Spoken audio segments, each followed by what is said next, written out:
କିନ୍ତୁ ସବୁଠୁ ବଡ ବିଷୟ ହେଲା ଯେ ସ୍ୱାମୀଜୀ ଜଣେ ପ୍ରାକ୍ଟିକାଲ ଲୋକ, ସେ ଯୋଉ ଜ୍ଞାନର ପ୍ରୟୋଗ କରିଥିଲେ ସମାଜରେ ସେଇଟା ବହୁତ କମ ଲୋକଙ୍କ ପାଖରେ ଦେଖିବାକୁ ମିଳେ। ଯେମିତିକି ଗୋଟିଏ ବନବାସୀ ସମାଜକୁ, ଗୋଟିଏ ଅଶିକ୍ଷିତ ସମାଜକୁ କେବଳ ସେ ଶିକ୍ଷା ଦେଲେ, ତାଙ୍କ ସ୍ୱାସ୍ଥ୍ୟ କେମିତି ରହିବ ଠିକ କଲେ, କିମ୍ବା କୃଷି କେମିତି କରିବେ ଶିଖେଇଲେ, କିମ୍ବା ଗୋପାଳନ ଶିଖେଇଲେ, ଏତିକି କେବଳ ନୁହେଁ, ସେ ସେମାନଙ୍କର ମନୋବଳକୁ ଏତେ ବଢେଇଲେ ଯେ ସେ ସମାଜର ଅନୁଭବ କଲା ତାଙ୍କ ନିଜ ସମସ୍ୟା ସେ ନିଜେ ସମାଧାନ କରିବେ, କାହା ଉପରେ ନିର୍ଭର କରିବେ ନାହିଁ, ଏବଂ ନିଜର ଧର୍ମ ନିଜେ ରକ୍ଷା କରିବେ। ଧର୍ମ ରକ୍ଷା କରିବା ପାଇଁ କାହାର ସହଯୋଗ ଦରକାର ନାହିଁ। ଏହି ପ୍ରକାର ଗୋଟିଏ ଅଶିକ୍ଷିତ ଅନୁନ୍ନତ ସମାଜ ସେ କେବଳ ଶିକ୍ଷିତ କରାଇଲେ ନୁହେଁ, ଗୋଟିଏ ତାଙ୍କର ଆତ୍ମଗୌରବ ବୋଧ ଏ ପ୍ରକାର ଅଣେଇଲେ ଯେ ଯେମିତି ସେ ସମାଜ ନିଜେ ନିଜର ସମସ୍ୟା ସମାଧାନ କରିବ। ସ୍ୱାମୀଜୀଙ୍କୁ ମରା ଯାଇଛି, ଏକଥା ଆମେ ସମସ୍ତେ ଜାଣିଛେ। ସେ ବଳିଦାନ ଦେଇଛନ୍ତି ନିଜର ଧର୍ମ ରକ୍ଷା କରିବା ପାଇଁ, ଏକଥା ଆମ ସମସ୍ତଙ୍କୁ ଜଣା ଅଛି।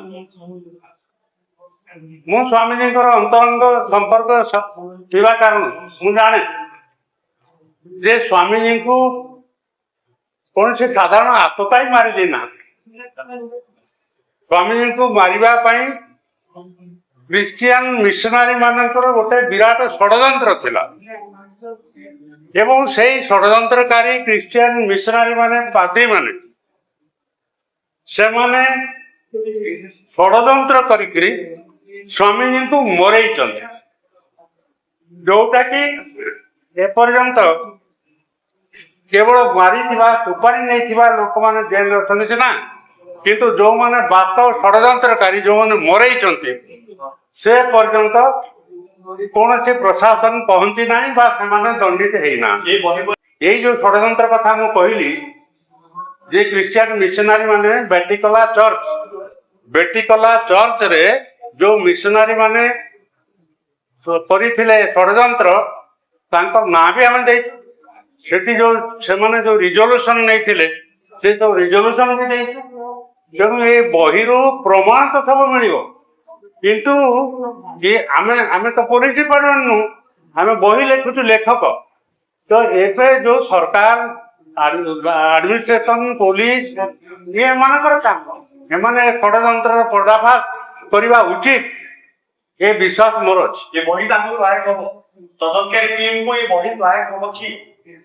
ଦେଖନ୍ତୁ, ଏ ଯୋଉ ବହିରେ ଆମେ କୌଣସି ଅପ୍ରମାଣିକ ଘଟଣା ଲେଖିନାହୁଁ, ତେଣୁ ୟାକୁ ପ୍ରମାଣ ଭାବରେ ଯଦି ପୋଲିସ ବା ଆଡମିନିଷ୍ଟ୍ରେସନ ନିଏ ତାହେଲେ ନିଶ୍ଚିତ ଭାବରେ ବହି ତାଙ୍କୁ ସହାୟକ ହବ, ଏବଂ ଆବଶ୍ୟକ ପଡ଼ିଲେ ଆମେ ସ୍ୱୟଂ, ମୁଁ ନାଇଡୁ କମିଶନ ପାଖରେ ବି ସାକ୍ଷ୍ୟ ଦେଇଥିଲି, ମୁଁ ଆଫିଡେଭିଟ ଦେଇଥିଲି, ସାକ୍ଷ୍ୟ ଦେଇଥିଲି, ଏବଂ ସେଇ କଥା କହିଥିଲି। ଆଉ ଏବେ ବି ଯଦି ଏଇଭଳି ଆବଶ୍ୟକ ପଡେ ପୁଣି ଥରେ ସାକ୍ଷ୍ୟ ଦେବା ପାଇଁ, ବହିର ଲେଖକ ହିସାବରେ ତାକୁ ସ୍ୱୀକାର କରିବା ପାଇଁ କୌଣସି ସଂକୋଚ ଆମ ମନରେ ନାହିଁ। धर्म रक्षक चैनल सब्सक्राइब करो, धर्मर प्रचार पाई आमको आशीर्वाद कर। जय जगन्नाथ, जय जगन्नाथ,